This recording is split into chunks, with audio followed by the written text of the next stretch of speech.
ଆପଣ କେବେ ଭାବିଛନ୍ତି ଆପଣଙ୍କ ମୂଲ୍ୟ କେତେ?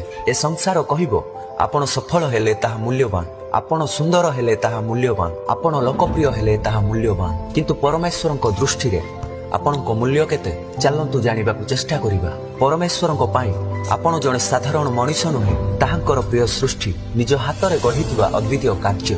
ଯେତେବେଳେ ଆପଣ ଜୀବନର ସବୁଠୁ ଅନ୍ଧାର ଦିନରେ ଥିଲେ, ଆଶା ହରେଇଥିଲେ, ଯେତେବେଳେ ଆପଣଙ୍କ ପାପ ଆପଣଙ୍କ ଉପରେ ଭାରୀ ହୋଇ ପଡ଼ିଥିଲା, ସେଠାରେ ଥିଲା ଈଶ୍ୱରଙ୍କର ଏକ ପ୍ରେମ ଭରା ଦୃଷ୍ଟି। ସେ ଦୂରରୁ ଆପଣଙ୍କ ଅବସ୍ଥାକୁ ଦେଖୁଥିଲେ ଏବଂ କହିଲେ, ମୁଁ ମନୁଷ୍ୟ ପାଇଁ ନିଜର ଏକମାତ୍ର ପୁତ୍ରଙ୍କୁ ଦାନ କରିବି, ଯେପରି ସେମାନେ ପୁଣି ଥରେ ମୁକ୍ତି ପାଇପାରିବେ। ଆପଣଙ୍କ ମୂଲ୍ୟ ସୁନା ରୂପା ବା ସାଂସାରିକ ଧନ ସମ୍ପତ୍ତି ସହିତ ତୁଳନୀୟ ନୁହେଁ। ଆପଣଙ୍କ ମୂଲ୍ୟ ସେହି ପବିତ୍ର ରକ୍ତରେ ଲେଖା ହୋଇଅଛି, ଯାହା କ୍ରୁଶ ଉପରେ ଯୀଶୁଙ୍କ ଶରୀରରୁ ଝରିଥିଲା।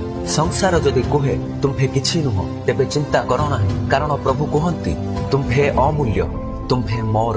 ଏହି ମୂଲ୍ୟରେ ଯଦି କିଛି ସନ୍ଦେହ ଅଛି, ତେବେ ଯୀଶୁଙ୍କର କ୍ରୁଶକୁ ଦେଖନ୍ତୁ, ସେଠାରେ ଆପଣଙ୍କୁ ଆପଣଙ୍କ ଉତ୍ତର ମିଳିଯିବ। ଆମେନ୍।